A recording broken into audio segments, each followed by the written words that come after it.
नमस्कार साथियों, राधे राधे। कैसे हैं आप सब।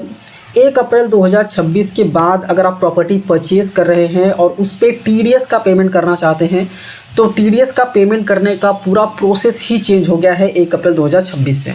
ठीक है, पहले आपको फॉर्म 26 क्यूबी फिल करना पड़ता था, उसके बाद आपको पेमेंट करना पड़ता था। बट अभी पूरा का पूरा फॉर्म चेंज हो गया है।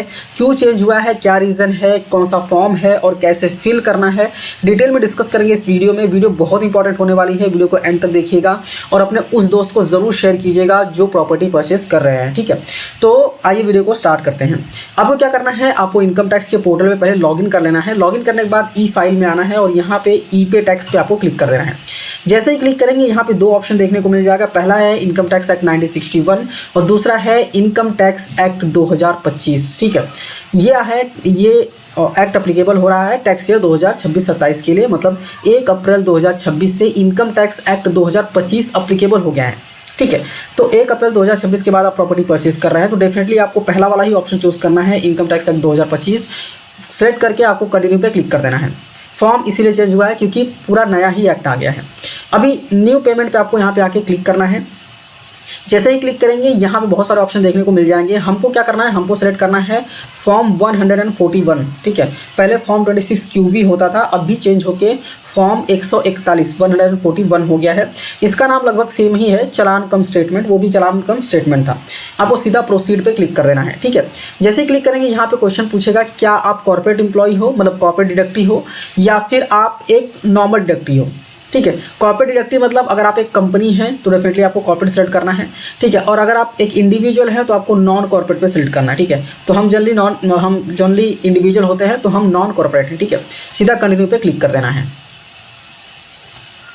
जैसे ही क्लिक करेंगे, क्लिक करने के बाद ये फॉर्म ओपन हो जाता है। ठीक है, अभी यहाँ पे देखेंगे तो यहाँ पे सिलेक्ट क्वेश्चन आता है कि क्या आप रेसिडेंट है, नहीं है, तो रेसिडेंट ऑलरेडी सेलेक्टेड आता है। तो अगर आप नॉन रेसिडेंट है तो नॉन रेसिडेंट पे क्लिक कीजिए, अदरवाइज रेसिडेंट ही रहने देना है।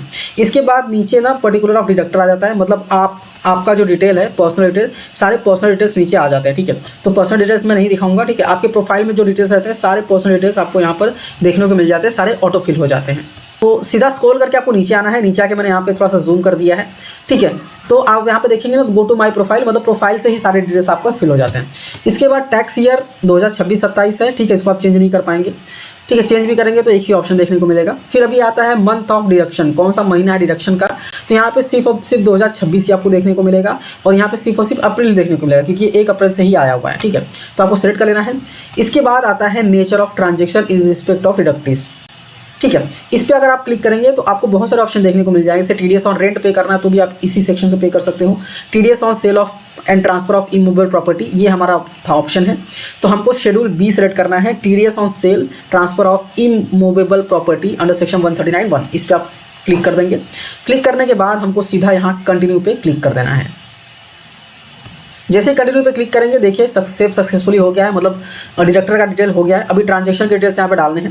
ठीक है, अभी ट्रांजेक्शन डिटेल्स में अगर आप देखेंगे तो पहला क्वेश्चन आता है कि टाइप ऑफ इमूवेबल प्रॉपर्टी, आप लैंड परचेज कर रहे हो या फिर building and part of building है। ठीक है, तो जो है आप सेलेक्ट कर सकते हो। इसके बाद जो भी प्रॉपर्टी है उसका एड्रेस प्रॉपर्ली यहाँ पे आपको डालना है। पिन कोड जैसे आप डालेंगे ना तो प्रॉपर्ली आप यहाँ पे पोस्ट वाइज ऑलरेडी सेलेक्ट कर पाएंगे। ठीक है, जैसे मान लीजिएगा कोई भी पिन कोड आप डालते हैं, ठीक है, तो ये पिन कोड आपने डाल दिया तो यहाँ पे ना मोस्टली सारी चीज़ें यहाँ पे ऑटो फिल हो जाती हैं। ठीक है, तो उसके बाद फिर आपको फ्लैट, डोर, बिल्डिंग और स्ट्रीट आपको यहाँ पे डालना पड़ता है। ठीक है, इसके बाद डेट ऑफ एग्रीमेंट आपको यहाँ पे सेलेक्ट करना है कि आपका डेट ऑफ एग्रीमेंट क्या है। ठीक है, तो यहाँ पे चूंकि अप्रैल से ही आया है इसलिए 1 अप्रैल से लेकर 5 अप्रैल आपको दिख रहा है। ठीक है, तो जो भी डेट ऑफ एग्रीमेंट होगा वो आपको सेलेक्ट करना है। ठीक है, तो मान लीजिए हम यहाँ पे डाल देते हैं 3 अप्रैल है।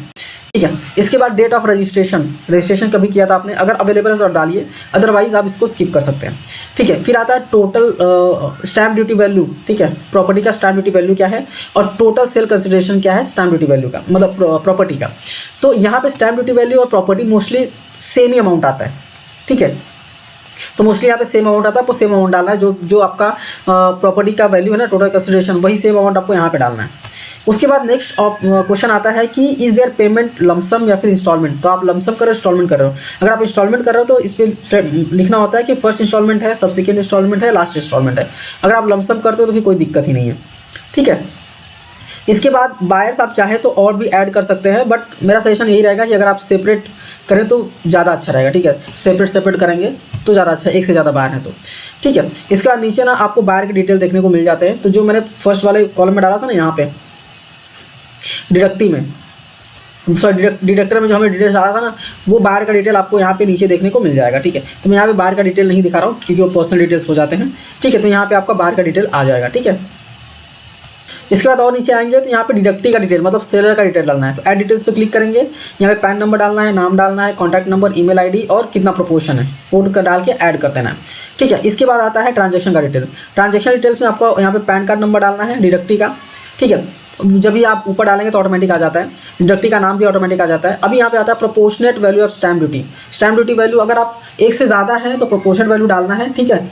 अगर नहीं है तो आप टोटल अमाउंट ही डाल दीजिए, ठीक है।